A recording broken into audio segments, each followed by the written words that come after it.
ముందుగా నా హృదయస్పందమైనటువంటి విద్యార్థులకు అదేవిధంగా నా కన్నతల్లిదండ్రులతో పాటు నా అభివృద్ధిలో పాల్గొంటున్నటువంటి నా విద్యార్థుల తల్లిదండ్రులకు మనస్ఫూర్తిగా నమస్కారాలు తెలియజేస్తూ మిగతావి అదేవిధంగా గొప్ప కళ సంస్కర్త అదేవిధంగా చాలా మందికి మార్గదర్శించినటువంటి శివశంకర్ గారికి ప్రముఖ వైద్యులు నాగార్జున గారికి స్వాగతం పలుకుతూ ఈ యొక్క సభా కార్యక్రమానికి మీ అందరికీ కూడా స్వాగతం తెలియజేస్తున్నాను. ఎక్కువసేపు మీటింగ్తో మీ బోర్డు పెట్టుకునే పని లేకుండా చక్కగా ఒక ½ ఈ మీటింగ్ కార్యక్రమాన్ని మనం ముగిద్దాము. దయచేసి విద్యార్థులు వారి తల్లిదండ్రులు కోఆపరేట్ చేయాల్సిందిగా నా మనవి. విద్యార్థులు అయితే మేము కంట్రోల్ చేయగలం కానీ తల్లిదండ్రులు కంట్రోల్ చేసే పరిస్థితి ఇంకా పాఠశాలలు కానీ యాజమాన్యం కానీ ఎదిగిన సందర్భం లేదు. కాబట్టి మీరే దయచేసి డిసిప్లిన్ పాటించాలని మనస్ఫూర్తిగా కోరుకుంటున్నాను. ముందుగా మన స్కూల్ విద్యార్థులైతే వందే మాతరం గీతం ఆలోచిస్తారు. దయచేసి అందరూ ఒకసారి వేసుకుంటారు.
Thank you. Please, మా పితామహుడైనటువంటి స్వతంత్ర సమరయోధుడు స్వర్గీయ నాయుడు గారి చిత్రపటానికి పుష్పాలంకరణ అదేవిధంగా ముఖ్య అతిథులు మరియు అతిథులను కోరుకుంటున్నాను.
దయచేసి అందరూ కూడా ఒక 10 నిమిషాలు సహకరిస్తే ఈ కార్యక్రమాన్ని త్వరగా ముగించుకొని మళ్ళీ మన యొక్క ఆటపాటలోకి వెళ్దాం. ప్లీజ్ ఒక 10 నిమిషాలు ఈ విధంగా ఉండండి. రోజు యాక్చువల్గా మన యాన్యువల్ డే అంటే మీ అందరికీ తెలుసు ఆ స్కూల్ యొక్క విజయాలు, ఆ స్కూల్ సాధించిన గొప్పలు మరియు విద్యార్థుల యొక్క విజయాల గురించి స్కూల్ యాజమాన్యం తెలియజేయటం, ఆ తెలియజేసి వారి యొక్క అభివృద్ధిని లేకపోతే వారి యొక్క గొప్పతనాన్ని చాటుకోవడానికి యాన్యువల్ డేస్ అనేది సహజంగా స్కూల్ వారు నిర్వహించే పద్ధతి. అదేవిధంగా ఈ యొక్క కార్యక్రమాన్ని ప్రవేశించి వచ్చినటువంటి తల్లిదండ్రులు వారి యొక్క పిల్లల యొక్క ఆటపాటలు, ఆ పిల్లల యొక్క ప్రైజులు తీసుకోవడానికి ఆసక్తి మిక్కిలిగా చూపిస్తుంటారు. అంటే రెండు భిన్న ధృవాలు.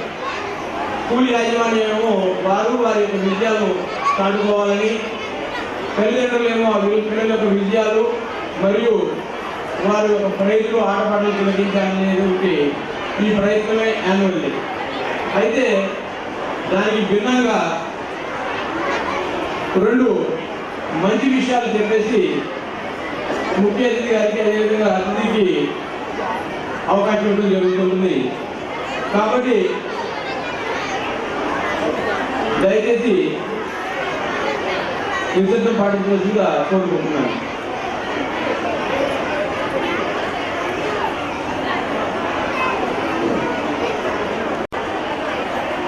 సహజంగా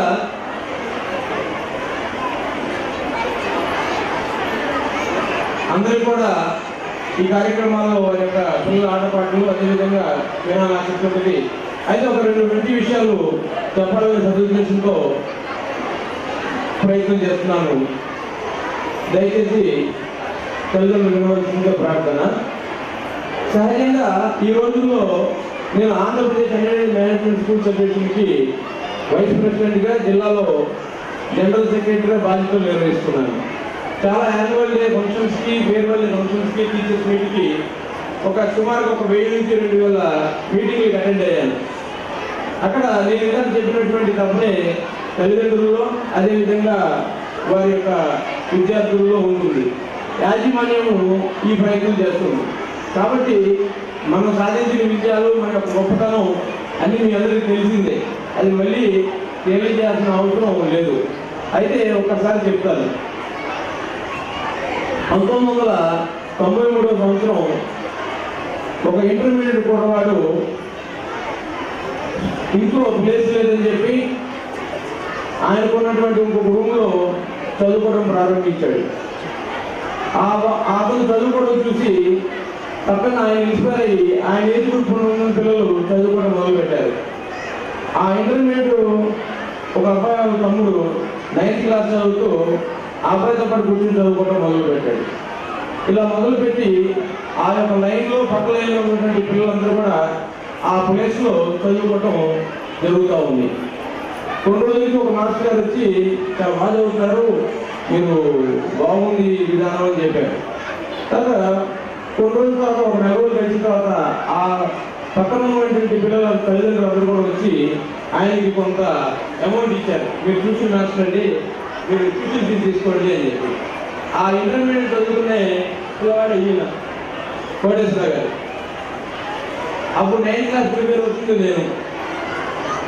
అదే ప్రెగ్నెన్స్ స్కూల్. అంటే ఒక విధి విధానాలు, ఒక గొప్ప వ్యాపార సూత్రాలు, లేకపోతే విపరీతమైన ధనార్జన, ఆధునిక పోగళ్ళు ఇవన్నీ తెలియవు.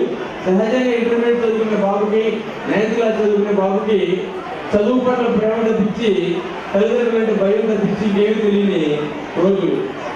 ఆ రోజుల్లోంచి మమ్మల్ని ఇంకా బయటపడేయకుండా మీరు ఈ 23 సంవత్సరాలు మమ్మల్ని అట్లాగే ఉంటారు.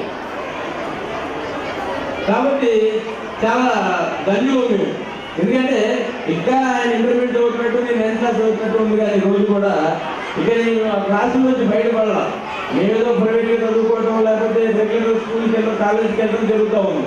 కొన్ని రోజుల తర్వాత మీరు బాగా చెప్తున్నారు. అప్పుడు మా పక్కన పోలీసులు అయిన ఉండేది. మీరు చాలా బాగా చెప్తున్నారు పిల్లలకి, మా ఇంట్లో పిల్లలు బాగా బుద్ధులుగా ఉన్నారు, 10th క్లాస్ ఫెయిల్ అయ్యారు, వాళ్ళు ఎట్లా 10th క్లాస్ అటెంప్ట్ చేయండి అని చెప్పారు. సరే, ఆ పిల్లలు ఒక 6 తీసుకొని 10th క్లాస్ రాపిస్తే 6 పిల్లలు పాస్ అయ్యారు. వాళ్ళ తమ్ముళ్ళని, వాళ్ళ బాబాయ్ పిల్లలు వాళ్ళు తీసుకొచ్చి మీరు బాగా చదువు చెప్తున్నారండి, మీ స్కూల్ని స్కూల్గా మార్చండి అని చెప్పి సుమారు 2000 సంవత్సరంలో ఇంకొక ప్రిన్సిపాల్ తీసుకొని ఆయన కూడా మన సోదరులు అంటే ఆయన తీసుకొని స్కూల్ స్టార్ట్ చేశారు. ఆ స్కూల్ స్టార్ట్ చేస్తే ఒక్కొక్క మెట్టు ఎక్కుతూ ఇవాళ సుమారుగా 10,000 మంది పిల్లల పైన మన స్కూల్లో చదువుకుంటున్నారు. అంటే నేను ఏం చెప్పగలుగుతున్నానంటే ఈ 23 సంవత్సరాల తర్వాత మీరు మాకు ఇచ్చిన ఈ ప్రోత్సాహానికి ఇంకా ఏదో మీ నుంచి ఆశించాలనే ఆలోచన మాకు లేదు. ఇంకేదో మీకు చేయాలనే దృక్పథమే మాకు పూర్తిగా ఉంది. కాబట్టి తల్లిదండ్రులనేది నేను ఒకే ఒక మనవి చేసుకుంటున్నాను. ఏంటంటే ఈ రోజుల్లో చాలామంది తల్లిదండ్రులు మనం ఫీజులు కడుతున్నాము, మనకి ఆ ఫీ తీసుకునే సంస్థ అకౌంటబిలిటీగా ఉండాలి. ఇంకా కరెక్ట్గా చెప్పాలంటే సరదాగా మాట్లాడుకుందాం. కరెక్ట్గా చెప్పాలంటే టాటా ఉప్పు అడ్వర్టైజ్మెంట్లో కనుక తల్లి ఆ స్కూల్ బస్సు ఎక్కిస్తే రిటర్న్లో కలెక్టర్ అయ్యేటట్టు ఆలోచిస్తున్నారు. అది మంచి పద్ధతి కాదు. చాలాసార్లు స్కూల్ ఫోన్ మన స్టాఫ్ అటెండ్ చేస్తుంటే నేను చూస్తుంటాను. ఒక ఆవిడ మన మధ్య స్కూల్ ఫోన్ చేశారు. ఒక ఆవిడ 9:30 ప్రాంతంలో ఆమె ఫోన్ చేసి మన రాజేశ్వరి గారికి అడుగుతున్నారు. ఆవిడ ఏమంటే ఏ స్కూల్ అండి మీది, మీకు అసలు ఏం తెలియట్లేదండి అని. సరే ఏంటండి ఏం కావాలంటే మీ స్కూల్లో చదివే అబ్బాయికి తల్లిని గౌరవించడం తెలియట్లేదండి అని. మీరు ఎవరండి అంటే ఆ అబ్బాయి వాళ్ళ అమ్మనేనండి నేను మాట్లాడుతున్నాను. సరే చాలా మంచిదమ్మా, మీ సమస్యను మీరు తెలుస్తాం, రేపు పొద్దున్న రండి అంటే ఆ తల్లి రోజు మాకు కనపడదు. అంటే ఏం చెప్తున్నానంటే నేను చెప్పే విషయం ఏంటంటే స్కూల్ ఒకటే బాధ్యత కాదు. పిల్లలు బంగారు లాంటి పిల్లలు వాళ్ళు వచ్చారు. సుమారు 200-300 మంది డాక్టర్లు అయ్యారు మన స్కూల్లో. ఇంజనీర్లు 2,000 మంది అయ్యారు. యూఎస్లో అబ్రాయిడ్లో పనిచేసినటువంటి 100 మంది ఉన్నారు. వీళ్ళందరూ కూడా మా కృషి అని మేము చెప్పుకుంటే అది చాలా మర్యాదగా ఉండదు. ఎందుకంటే వారి వెనుక ఆ పిల్లల వెనుక మా కృషి ఉంది, వాళ్ళ తల్లిదండ్రుల యొక్క ప్రోత్సాహం ఉంది, అదేవిధంగా ఆ విద్యార్థుల యొక్క అపుంగితమైన దీక్ష ఉంది. చాలామంది తల్లిదండ్రులు పిల్లల మీద బాగా విపరీతంగా ప్రయోగిస్తున్నారు. పిల్లల మీద ప్రేమ పెంచుకుంటే ఆ పిల్లల్ని మీరు పాడు చేసినట్టు అవుతుంది. అదే ఆ పిల్లల భవిష్యత్తు మీద ప్రేమ పెంచుకుంటే ఆ పిల్లల్ని బాగు చేసినట్టు అవుతుంది. ఏమండి వాళ్ళు మా బాబుకి ఒంట్లో బాగాలేదండి, చేయలేదు, చెప్పలేదు, హోంవర్క్ చేయలేదు అంటే తీరా చూస్తే చేయి బాగానే ఉంటుంది. తప్పేం లేదు, ఫోన్ చేసి చెప్పండి వాళ్ళు మా ఊరు హోంవర్క్ చేయలేదండి, నెక్స్ట్ టైం మీకు ఎదురు చేపిస్తాను, ఏమనుకోవద్దండి, ఈసారి గడువు చేయండి అని చెప్పండి. అలా మనం ఏది చెప్తున్నా సరే డెలిబరేట్గా ఇవ్వకనేవాళ్ళు డాక్టర్ దగ్గర లాయర్ దగ్గర నిజమే చెప్పాలండి. ఈ రోజుల్లో టీచర్ల దగ్గర కూడా నిజమే చెప్తేనే వాళ్ళ భవిష్యత్తు బాగుంటుంది. కాబట్టి తల్లిదండ్రులకి పిల్లలు నా మనవి ఏంటంటే తల్లిదండ్రులు అందరూ కూడా నిజాయితీగా మేము కష్టపడటానికి నిబద్ధతగా ఉన్నాం. మేము కానీ మా స్టాఫ్ కానీ నిజంగా ఒక ముత్యాల లాంటి ఒక రత్నాల లాంటి స్టాఫ్ మనకు దొరికారు. ఎందుకంటే వారు మంచి ఉద్దేశాలతో అంకిత భావంతో శ్రమిస్తున్నారు. ఇవాళ మేము నుంచి మాట్లాడుతున్నామంటే దానికి కేవలం స్టాఫే. వారి యొక్క గొప్పతనం అంతా ఇంత కాదు. ఇంతమంది మంచి వాళ్ళని మనం వాడుకోకపోతే మనం వ్యర్థమైంది. మీకు స్కూల్లో పిల్లలు చదివి వ్యర్థమైంది. కాబట్టి మంత్లీ రిపోర్ట్కి ప్రతి నెల రండి, పిల్లల్ని మీరు అడగండి, సాధించుకోండి. ఈ స్కూల్ మనది, ఈ స్కూల్ మీది. ఈ స్కూల్ ఉంది కేవలం మీ విద్యార్థుల యొక్క అభివృద్ధి పనులు నడిపడం కోసమే. కాబట్టి నిర్మమాటంగా వచ్చి కన్స్ట్రక్టివ్గా మీరు కనుక కూర్చుంటే విద్యార్థులకు మంచి భవిష్యత్తుని అందించడానికి మేము సంసిద్ధంగా ఉంటాం.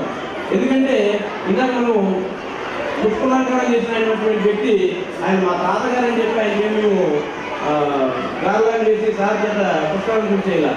1962 ప్రాంతంలోనే పిష్కలకొండ ప్రాంతంలో ఆ ప్రాంతంలో నాయుడు హై స్కూల్ అని చెప్పి ఒక స్కూల్ని ఆ రోజుల్లో 2 ఎకరాల స్థలాన్ని సేకరించి దాన్ని స్కూల్ కట్టించి అప్పటి ముఖ్యమంత్రి ఆయన స్నేహితులు ఉంటే అతని ద్వారా ఒక స్కూల్ కట్టించి హాస్టల్ కట్టించి విద్యావ్యాప్తి కృషి చేసినటువంటి మహానుభావుల యొక్క వారసులుగా మేము చెప్తున్నాం. వ్యాపారం చేయదలుచుకుంటే మీరు వ్యాపారమే చేయండి, స్కూల్ మరి వ్యాపారంగా చేయొద్దు అని చెప్పిన ఆయన మాటలు నిలబడి ఇప్పటికి కూడా ఈ స్కూల్ని మనం రన్ చేయడం జరుగుతుంది. కాబట్టి మీ అందరూ కూడా ఈ సర్వముఖంగా ఈ 23 సంవత్సరాల యాన్యువల్ డేగా మీకు సర్వముఖంగా ఆయన ప్రమాణం చేసుకుంటుంది ఏంటంటే ముఖ్యంగా వెనకబడిన తల్లిదండ్రుల యొక్క విద్యార్థులు మా వినపం ఏంటంటే మీరందరూ కూడా మా దగ్గరికి వచ్చి చక్కగా మనం ముఖాముఖిగా కూర్చుంటే ఆ పిల్లలను మనం ముందుకు తీసుకెళ్ళడం జరుగుతుంది. కార్పొరేట్ స్కూల్స్లో కార్పొరేట్ కాలేజీలో సహజంగా ఏదో ఇంటర్మీడియట్ బోర్డు మొత్తం వాళ్ళ దగ్గరికి వస్తే 100 మంది పిల్లలు టాప్ ర్యాంక్ వస్తే వాళ్ళని 1 అని చెప్పి అడ్వర్టైజ్మెంట్ ఇచ్చి ఆకర్షిస్తున్నారు. అటువంటి పరిస్థితులు మనకి కాదు. క్లాసులో 30 మంది ఉంటే 28 మంది పాస్ అయిన ఇద్దరు ఫెయిల్ అయితే ఆ ఇద్దరు తల్లిదండ్రులు పడే మనోవేదన మాకు తెలుసు కాబట్టి మిమ్మల్ని సభాముఖంగా వేడుకుంటున్నాం. చదివే పిల్లల గురించి మీకు కానీ మాకు కానీ ఎవరికైనా బాగలేదు.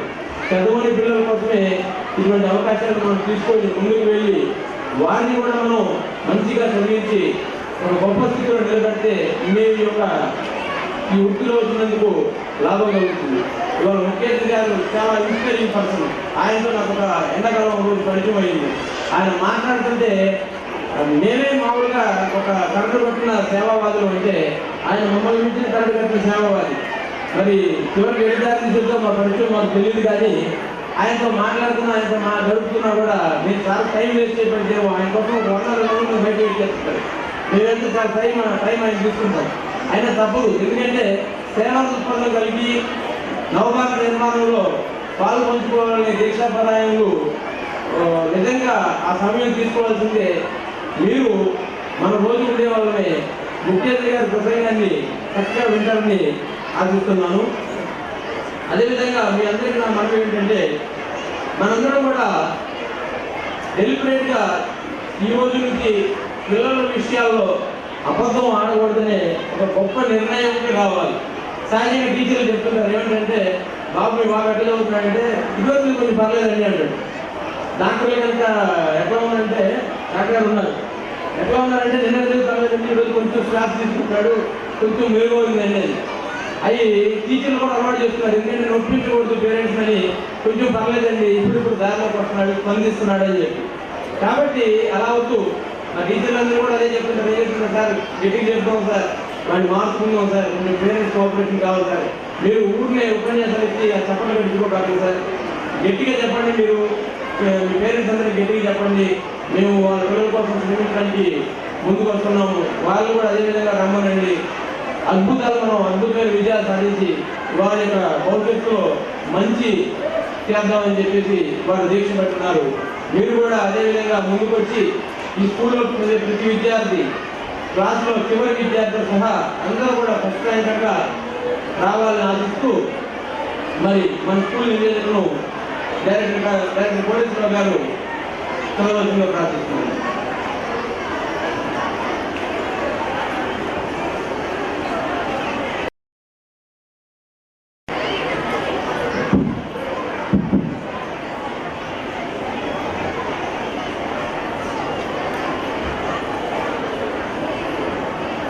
Respected dignitaries on the dais and ever supporting parents, my dear students, it is my immense pleasure to be with you on this glorious occasion of our school 23rd anniversary. Briefly, I will touch on the journey of Pragna. 23 years ago, Pragna started its journey in a very humble way in the year 1993. From that point, we never looked back and has been growing like a intantai vadulantai. Today we are here in front of you in this auspicious presence of well-wishers and great people sitting on the dais. During this journey, you may not believe, when we started, my students were sitting on the floor under thatched roofs. Today, we reached a stage. You name any facility in education system, we have it. But one thing does not change, that is quality education. We improved upon day by day, year by year, by providing all amenities to the student, to provide him best atmosphere for his studies, best care for his comfort, and best guidance for his growth. In this process, a separate block for kindergarten, where you will find motherly care and playful atmosphere for keeping the child warmly comfortable zone. Coming to the higher classes, while our focus is mainly on subject, the best possible faculty equipped with digi classes, laptops, audio and visual seminars. On one side, we are grooming the student to become an eminent personality in his own professional way. On the other side, we are striving hard to mold a student a good citizen. For this, apart from classroom activities, normally what other schools do, we conducted many sports and cultural activities to bring out the creativity in the students. We have conducted science fair, social fair, drawing competition, math olympiads, to name few. We give equal importance for both mental and physical ability to a student. That is the reason, though we don't have playground, we take our children to the stadium on our own transport. We recognize education is not within four walls. We make the children to play, we make children study, we make a balance. Blending into national dignity, we are proud to say we have not only celebrated national festivals but also traditional festivals with veil and vigor. I am very happy to say the product of Pregna is everywhere. Everywhere means nook and corner of the world and every profession. Doctors, engineers, chartered accounts, police department, administrative department, sports, etc. Wherever the Pregna student, he is always there on top. Before I conclude, I must thank you all.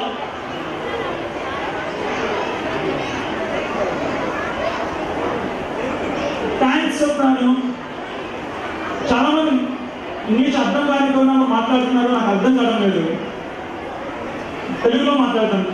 Thanks అన్న కృతజ్ఞతమైన తెలుగులో చెప్తాం.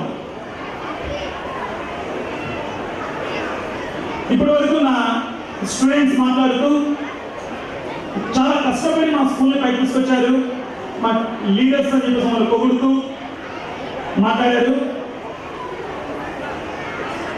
ఎవరైనా కష్టపడి పైకి వచ్చారు అంటే ఒక మాట అడగాలంట, ఎవరి కష్టంతో అని. ఎవరైనా కష్టపడి పైకి వచ్చారు అంటే ఎవరి కష్టంతో పైకి వచ్చారని అడగాలంట. నన్ను నేను ఆ ప్రశ్న వేసుకుంటే, మన స్కూల్లో చదివే విద్యార్థుల తల్లిదండ్రుల నుంచి మొదలెట్టే తల్లి స్కూల్కి వచ్చే విద్యార్థి కంటే ముందే నిద్రలేచి వారి అవసరాలన్నీ ఏర్పాటు చేసి ఆ తర్వాత ఆ విద్యార్థిని నిద్రలేపి ఎంతో శ్రమిస్తుంది. తండ్రి ఇవాళ మామూలు అవసరాలు తీర్చడమే చాలా కష్టంగా ఉంటే గొంతుమ కోరికలు కూడా తీరుస్తున్నారు. వాళ్ళ తల్లిదండ్రులు చూస్తే వాళ్ళ అవసరాలు మానుకొని తండ్రి ఎంతో శ్రమిస్తూ వాళ్ళ గొంతుమ కోరికలు, పిల్లల గొంతుమ కోరికలు కూడా తీర్చడానికి ముందుకు వస్తున్నారు. మరి వారి కష్టంతో ముఖ్యంగా డ్రైవర్లతో మొదలు పెడితే, డ్రైవర్ క్లీనర్తో మొదలు పెడితే ఉదయాన్నే పిల్లల్ని స్కూల్కి రావాలంటే టైంకి వాళ్ళు అటెండ్ అవ్వాలి.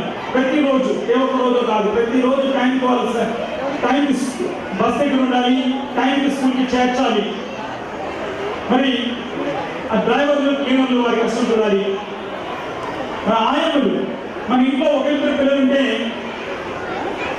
వాళ్ళు ఏదైనా ఆదం చేస్తే దానికే మనం చాలా బాధపడతాం, విసుగ్గా ఉంటుంది. కానీ స్కూల్కి వచ్చే విద్యార్థులు, చిన్నారులు, ఇది ఒక దేవాలయం. ఇక్కడ ఈ పిల్లలు దేవుళ్ళుగా భావించి వారికి చేసేటువంటి సేవ. నాన్ టీచింగ్ స్టాఫ్ స్కూల్ సక్రమంగా జరుగుతూ ఉన్నాయంటే, స్కూల్ సక్రమంగా టైం ప్రకారం అన్ని అందుతూ ఉన్నాయి అంటే, ఎటువంటి ఇబ్బంది ఆటంకం లేకుండా జరుగుతుందంటే నాన్ టీచింగ్ స్టాఫ్ అనే తపన అన్ని సమయానికి అందిస్తూ, సమయానికి అన్ని చేర్చుతూ మాకు అందించేటువంటి వాళ్ళ తపన, కృషి. టీచర్స్ చూస్తే ఏదో డబ్బుల కోసం లేకపోతే శాలరీస్ కోసం మనం వచ్చేస్తున్నాం అన్నట్లు కాకుండా అప్డేట్ అవుతున్నారు, ఎప్పటికప్పుడు అప్డేట్ అవుతున్నారు. సండే క్లాసెస్ పెడితే టీచర్స్కి సండే క్లాసెస్ అటెండ్ అవుతున్నారు. డిజి క్లాసెస్లో కొత్త కొత్త విషయం నేర్చుకోవాలంటే వస్తున్నారు. స్పోకెన్ ఇంగ్లీష్ క్లాసెస్ పెడితే అటెండ్ అవుతున్నారు. ప్రతిదానికి అటెండ్ అవుతున్నారు, అప్డేట్ అవుతున్నారు. వాళ్ళు ముందు స్టూడెంట్స్ దగ్గరికి వెళ్ళాలనే ముందు వాళ్ళని బలోపేతం చేసుకుంటున్నారు టీచర్స్. వాళ్ళు కృషి తపన ఏదో సాధించాలని ఫీల్డ్లోకి వచ్చాను, ఇంట్లో నుంచి నన్ను బయటకు పంపించారు, మేము ఆడవాళ్ళమైనా ఇక్కడికి వచ్చేస్తున్నామంటే ఏదో మేము సాధించాలనేటువంటి ఆ తపన చూస్తే చాలా ముచ్చటగా ఉంటుంది. ఇక ఆఖరిగా మీరు సాధించిన ప్రతి విజయము స్టూడెంట్స్. రాయి శిల్పంగా మారాలి అంటే ఉలిదెబ్బలు తినాల్సిందే, ఉలిదెబ్బలు తినాల్సిందే, ఎంతో ఓర్పు వహించాల్సిందే. ఏ ఒక్క విద్యార్థి నా చేతుల నుంచి దెబ్బలు తినకుండా ఇవాళ డాక్టర్ ఇంజనీర్ అయిపోదా? అయితే ఇవాటికి అంటే భయం అంటే నాకు భయం కాదు, ఆరోగ్యకరమైన భయం. ఆ విద్యార్థులకు ఉన్నది నా మీద ఆరోగ్యకరమైన భయం. ఎందుకంటే వాళ్ళు తప్పు చేస్తూ నాకు కనపడితే నేను బాధపడతానని, వాళ్ళ జీవితంలో ఓడిపోతే నేను సహించలేను, నేను బాధపడతానని. అంతేగాని అదొక ఆరోగ్యకరమైన భయం కలిగి ఉంటారు ఇవాళకి నా పిల్లలు. మరి వాళ్ళు సాధించిన విజయాలు ఈ స్కూల్ యొక్క ఇది విజయాలు అంటే వాళ్ళు సాధించిన విజయాలే. ఆఖరిగా విద్యార్థులే నా ఆస్తి, విద్యార్థులు సాధించినటువంటి విజయాలే నా అంతస్తుగా భావిస్తూ ఉంటాను. Thank you all, thank you very much.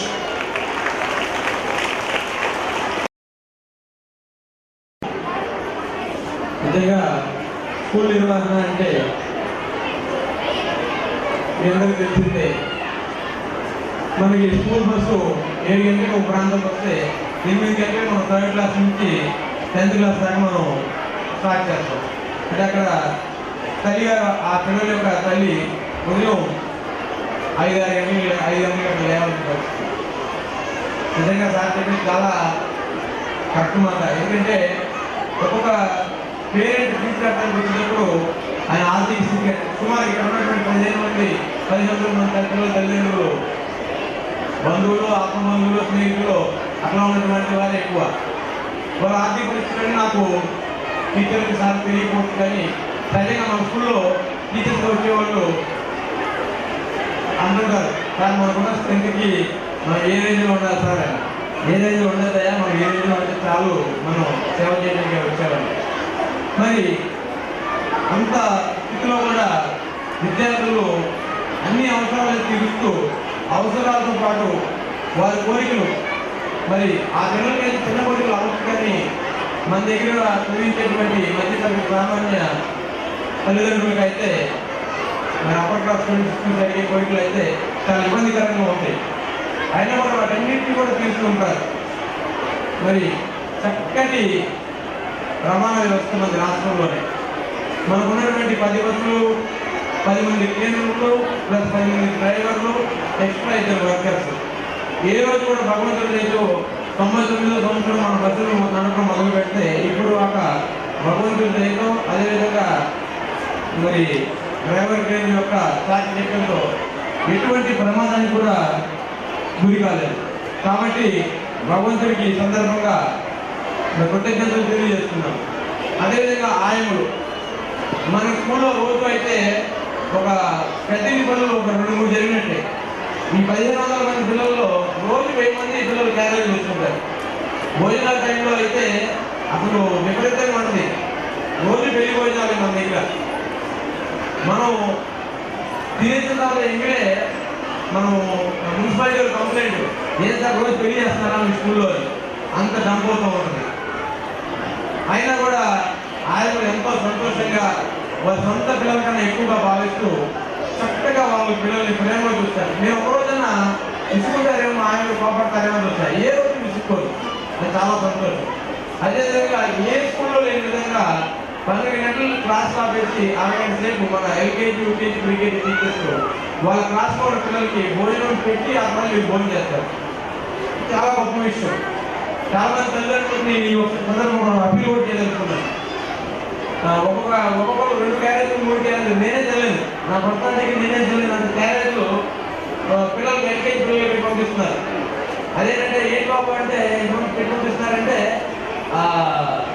రాత్రి తినండి ఇప్పుడేం తినేస్తారని చెప్పి పెడుతున్నామండి అని చెప్తున్నారు. చాలా తప్పండి. ఎందుకంటే అన్నం వృధా కాకూడదు. కాబట్టి ఆయన తినగలిగినంత పేరైతే మీరు పంపించండి. అన్నం వృధా చేసుకోవడం మంచి పద్ధతి కాదు. మీరు పెట్టినంత మాత్రం 2 కోట్లు కూడా మీరు పెట్టేంత శక్తిమంతులు గారు, వాళ్ళు తినేంత శక్తిమంతులు కూడా కాదు. అది ఒకటి గమనించాలి. తర్వాత ఇందాక ఒక అధ్యాపకులు నిజంగా గొప్పవారి కూలి అందరికీ ప్రియమైపోతుంది. ఇక అధ్యాపకేతర సిబ్బంది అంటే అధ్యాపకులు కాకుండా మాలాగా పని నుండి పెద్దలు చేసేవాళ్ళు. నేను అవ్వచ్చు, రాజేంద్ర మిశ్ర అవ్వచ్చు, లేకపోతే విజయలక్ష్మి మిశ్ర అవ్వచ్చు, నవీన్ అవ్వచ్చు, మోహన్ స్వామి, ముఖ్యంగా మోహన్ స్వామి అవ్వచ్చు, వీళ్ళందరికీ మమ్మల్ని చూస్తే చాలా ఇదిగా అనిపిస్తుంది. అదే పిటిషన్ బాగా కష్టపడుతున్నారు, మ్యాథ్స్ మాస్టర్ కష్టపడుతున్నారు, సైన్స్ మాస్టర్ కష్టపడుతున్నారు, వాళ్ళందరూ చాలా కష్టపడి చేస్తున్నారు, వీళ్ళేమో ఏసీలో కూర్చుంటున్నారు విజయేంద్రరావు బాబు అని.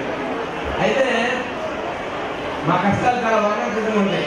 చెప్తే మీరే బాధపడతారు కానీ చెప్పదు. ఎందుకంటే మీకు సంతోషం వచ్చినా మమ్మల్ని మీరు పట్టుకోలేదు, మిమ్మల్ని మీరు పట్టుకోలేదు. మీకు బాధ వచ్చినా మాకే ఇబ్బంది. కాబట్టి ఇవన్నీ మేలు కలయిక. నిజంగా ఒక రోజు అనిపించింది, సెలవులు ఇస్తే ఏదైనా ఎండాకాలం సెలవులు లేదా వారం రోజులు సెలవులు ఇస్తే నిజంగా మనసు బాధగా ఉంటుంది. ఎంతో మనకు సెలవులు ఇచ్చారు ఎందుకు అది. అట్లాంటి సందర్భం స్కూల్, ఒక కార్పొరేట్ స్కూలు, ఒక మంత్రి గారు నిర్మిస్తున్న కార్పొరేట్ స్కూలు ఒక పిఆర్ఓ లేకపోతే ఒక ఇన్ఛార్జ్ మంత్రి గారికి పరిచయం చేస్తా చెప్తున్నాడు. ఈయనండి చెప్తున్నాడు ఇంట్రెస్ట్ ఇప్పుడు మామూలుగా కాదండి, పిల్లలకి తల్లిదండ్రులకి పిల్లలకి అభినవ సంబంధం ఉందండి, గొప్ప విషయం అండి అని. అప్పుడు ఆ మంత్రి గారు చెప్తున్నారు, నాకు అంతే మీరంతా నన్ను తయారైపోతే తయారై అని ఉన్నాడండి. అంటే వ్యాపార సంస్థలు ఎదిగిన తర్వాత ప్రయాణాలు చనిపోతుంటే కానీ ఎప్పుడైతే వ్యక్తిగతంగా పిల్లల్ని తల్లిదండ్రులు మనవారకుండా మనం ముందుకు వెళ్తామో ఏ సంస్థను కూడా కలిగించే పరిస్థితి ఉండదు. కాబట్టి నేను ఈ విషయం వీళ్ళకి తెలియజేస్తుంది ఏంటంటే ఇది ఇట్లాగే కొనసాగిస్తూ ఎక్స్టెన్షన్ చేస్తున్నామే కోరికోడు నాకు ఉంది. మొన్న ఈ మధ్య లక్నో వెళ్ళాను. అక్కడ లక్నో పబ్లిక్ స్కూల్ అని చెప్పేసి ఒక స్కూల్ ఉంది. అట్మాస్ఫియర్ అంతా మన స్కూల్లోనే ఉంది. ఆ స్కూల్లో లక్నోలో సుమారు 200 బ్రాంచ్లు ఉన్నాయి. 200 బ్రాంచ్లు ఉన్నాయి లక్నోలో. అక్కడ సుమారుగా 80,000 మంది విద్యార్థులు చదువుతుంటారు. ఆయన ఆ లక్నో పబ్లిక్ స్కూల్ స్థాపించిన ఆయన చరిత్ర మన చరిత్ర సార్ ప్రేమ్జీ రిపోర్టర్స్ ఆయన ఇదే చెప్పొచ్చాడు, నేను స్టూడెంట్ కెరీర్ స్టార్ట్ చేశానని చెప్పి నాకు అనిపించింది. ఆయన చెప్పొచ్చాడు అది బడ్జెట్ స్కూల్, మళ్ళీ అది కూడా ఒక బడ్జెట్ స్కూల్, కానీ అక్కడ ముఖ్యమంత్రి పిల్లలు సామాన్యులు అందరూ చదువుతుంటారు. కాబట్టి ఎక్స్టెండ్ చేయాలా యాక్చువల్గా నేను కూడా స్ఫూర్తి పొందాను. ఎక్స్టెండ్ చేసి బడ్జెట్ స్కూల్ చూస్తున్నాను కూడా చాలా పెట్టాలని ఒక దృక్పథం కూడా వచ్చాం. కాబట్టి అన్నింటికీ మీ సహకారం కావాలి, ఈ సందర్భం కాదు. తర్వాత మా వాళ్ళు పేరు మిమ్మల్ని అందరినీ ఆ కార్యక్రమంలో భాగం చేసుకుంటూ జరుగుతుంది. తర్వాత కాదు ఇద్దరు మమ్మల్ని ఇద్దరు పిలిచి వాళ్ళు ఇద్దరే మాట్లాడుతున్నారు, ఏది మాకు అవకాశం ఇవ్వడానికి చెప్పి. సహజంగా ఉపాధ్యాయులు కాబట్టి ఎప్పుడైనా మాట్లాడుకుంటాం, తెలియజేయండి. తర్వాత డాక్టర్ కె నాగార్జున గారు ఒక సామాన్య కుటుంబంలో జన్మించి వారి తండ్రి ఆశయాలకు అనుగుణంగా రష్యాలో డాక్టర్గా చదివి ఏ కుటుంబం నుంచి వచ్చారో ఆ కుటుంబానికి వెళ్లి తెచ్చే విధంగా పేద నిరుపేద రోగులకు సేవ చేస్తూ వారి తండ్రి ఆశయానికి పాటుపడుతూ మరి సేవాభారత అయితేనేమి మరి ఏదైనా ధార్మిక కార్యక్రమాల్లో చురుగ్గా పాల్గొంటూ పేద ప్రజలకు మంచి సేవ చేస్తూ మరి ముఖ్యంగా 2-3 రోజులు జరిగిన సంఘటన మనందరికీ ఇష్టమైన వ్యక్తి జక్కయ్య మన స్కూల్లో మోహన్ తర్వాత అంతా చేస్తున్నారు. ఆయనకి డాక్టర్ గారి దగ్గర నుండి హార్ట్కి అయినటువంటి స్టంట్ కార్యక్రమం కూడా ఆయనే పూర్తి చేశాడు. కాబట్టి ఇటువంటి సేవాభక్తులు డాక్టర్లు అంటే మనందరికీ తెలిసిందే, కానీ ఇటువంటి డాక్టర్లు ఇంకా మన స్కూల్ నుంచి లోపల కావాలని చెప్పి వారు మీరు స్కూల్ తీసుకొని చాలామంది ముందుకు రావాలని కోరుకుంటూ వారిని ప్రసంగించడంలో కోరుతున్నాను.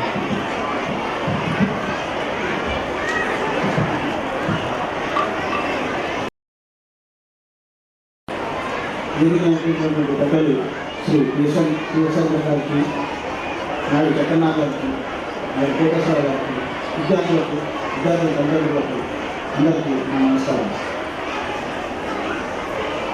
ఒక చిన్న సబ్జెక్టు ముగిస్తాను. ఒక గురువు గారు ఆయన శిష్యులతో పాటు ఎద్దుల బండిలో వెళ్తూ ఉంటాడు.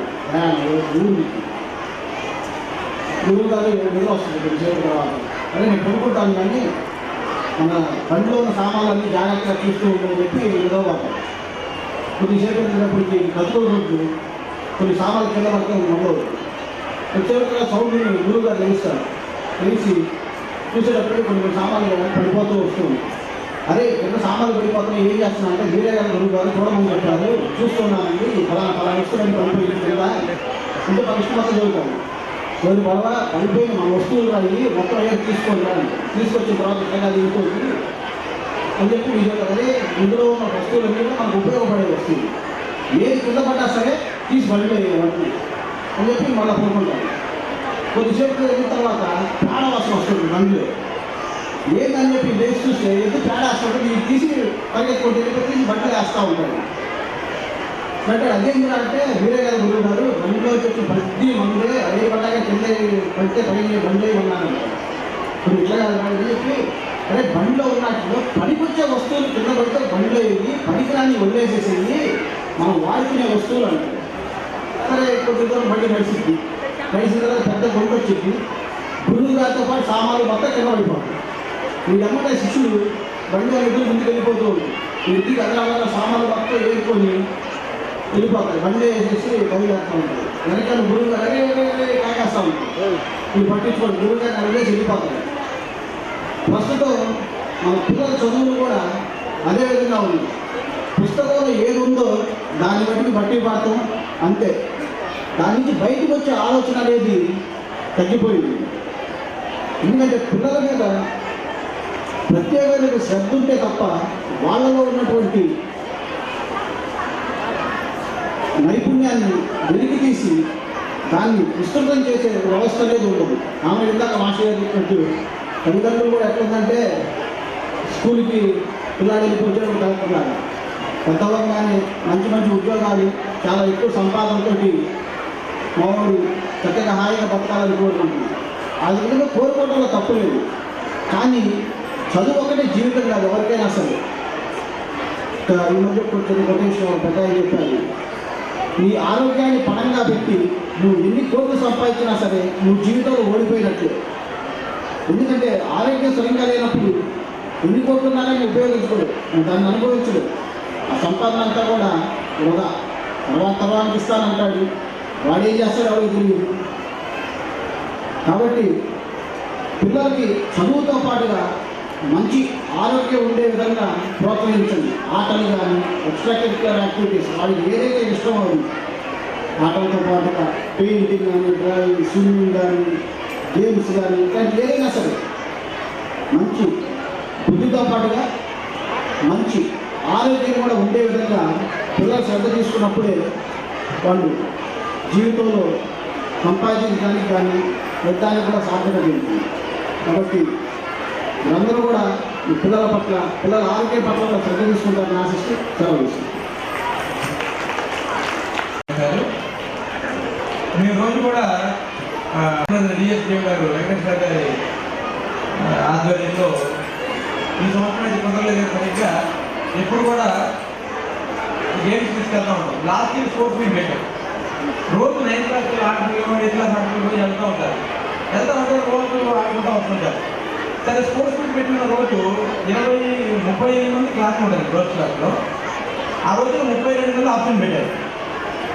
స్పోర్ట్స్ మీట్ చెప్పిన 2 రోజు ఆప్షన్ పెడితే నాకు భయం వేసింది. నేను వాళ్ళు ఇంతమంది ఆప్షన్ పెట్టారని ఫోన్లో చేస్తే మీరు స్పోర్ట్స్ మీట్ పెట్టారంటే యాన్యువల్ డేలో ప్రైజ్ ఇస్తారంట కదా, మా వాళ్ళు కష్టపడ్డారు అందుకని ఆప్షన్ పెట్టారు. సరే మా పీటీ మాస్టర్ గారిని పిలిచి అడిగారు, ఏంటో రోజు వీళ్ళు ఆడతారు కదా, వారానికి 3 సార్లు కట్టారు కదా, రోజు వీళ్ళు ఆడరు సార్, నేను తింటూ ఉంటాను, వీళ్ళు అమౌంట్ కూర్చుంటుంటారు, ఆడపిల్లలు కదా అంటే మళ్ళీ మీకు చెప్తాను భయంతో నేను అంత ఏం చెప్పలేదండి.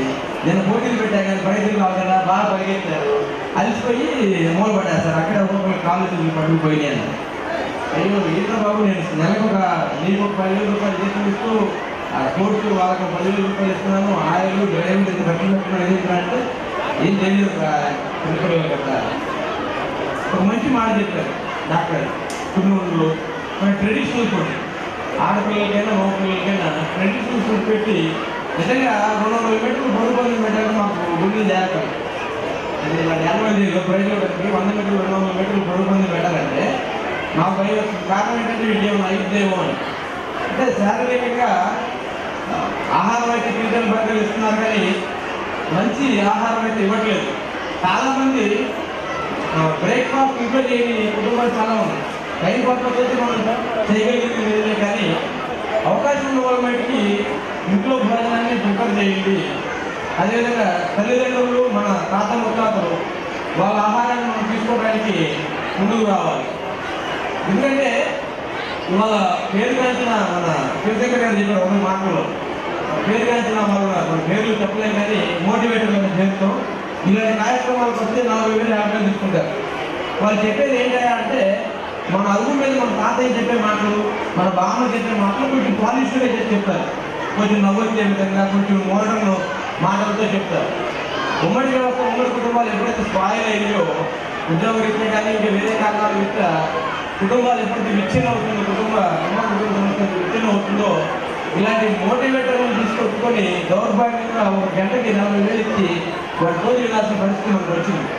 అదే మనం కనుక తల్లిదండ్రులు మన వారి తల్లిదండ్రులు తాత ముత్తాతలు చాలామంది దౌర్భాగ్యం ఏంటంటే మన స్కూల్లో చాలామందికి అమ్మమ్మ పేరు నాయనమ్మ పేరు తెలియని కూడా ఉన్నారు. కొంత సరదాగా టెస్ట్ పెడితే అట్లా కాకుండా ఉమ్మడి కుటుంబ వ్యవస్థను మన విద్యార్థి తల్లిదండ్రులు బ్రతికించాలనుకుంటూ మరి ఆరోగ్య సూత్రాలు పాటించాలని వేడుకుంటూ ఇక ఈనాటి ఈ యొక్క మీటింగ్లో పతాక సన్నివేశంగా చెప్పుకోవచ్చు. మీ అందరికీ కూడా తెలుసు మన యాన్యువల్ డేలో చాలా భారీగా చేసుకుంటూ జరుగుతున్న పరిస్థితి. మంత్రులు, ప్రధాన ముఖ్యమంత్రుల స్థాయిలో చేశారు. అయితే వారందరినీ పిలిచినప్పుడు రామవిధంగా ఆరాటంగా ఆడంబరంగా నాకు సంతోషం కలిగింది. కానీ ఒక గొప్ప ఆఫీసర్, ఢిల్లీలో ఉండేటువంటి ఆఫీసరు అదంతా చూసిన మీకు చెప్పే మీ భాషలో చెప్పాలంటే సేమ్ పిచ్,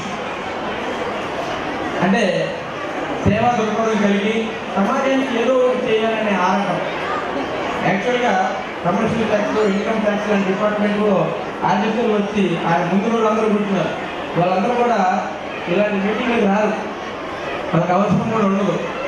అయినా ఆయన ఎప్పుడైతే గుంటూరుకు వచ్చారో సమాజం సమాజం సమాజం అంటూ మమ్మల్ని కూడా పరిగెత్తడం మొదలుపెట్టారు. మేము అప్పుడుదాకా జనరల్గా ఏంటంటే ఇంకా మా పిల్లలు చెప్పారు, మా సార్ చాలా సంస్థలకి సెక్రటరీ, చాలా సంస్థలకి ప్రెసిడెంట్. నాకు కూడా ఏంటంటే విజిటింగ్ కార్డులో 23 పేర్లు ఉండాలని ఆసక్తి. కొన్ని నాకు పనికి వచ్చాయి, కొన్ని వాళ్ళకి నేను పనికి వచ్చాయి. అయితే సార్ కలిసి అన్నిటికీ మనం పనికి రావాలనే రూపంలో నేను అలవరుతున్నాను సార్ని చూసిన.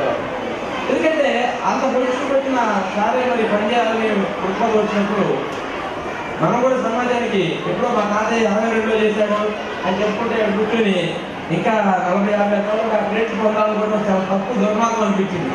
కానీ మన స్కూల్లో చదివే పిల్లలకి మనం చాలా చేస్తున్నాం, చాలా గర్వకారణం మనకి. కానీ మన సేవలు ఎక్స్టెన్షన్ చేయాలనే ఉద్దేశంతో ఒక గురువు కావాలనుకున్న సమయంలో సహా కలిశాడు మాకు. మరి ఆయన్ని గురువుగా స్వీకరించి మీ అందరూ కూడా మరి ఆయన యొక్క ఆలోచన అమృతాన్ని తీసుకుంటారని. సార్ దగ్గర గొప్ప విషయం ఉంది. ఆయన ఒక అంబేద్కర్ యుద్ధాన్ని కానివ్వండి, లేకపోతే చదువు మీద కానివ్వండి, విపరీతమైన ఆసక్తి. కాబట్టి పిల్లలు కొంచెం సరైన ఉండి తల్లిదండ్రులు వినటానికి సహకరిస్తారని ప్రార్థిస్తూ సార్ని మాట్లాడుతుందిగా కోరుకుంటున్నాను.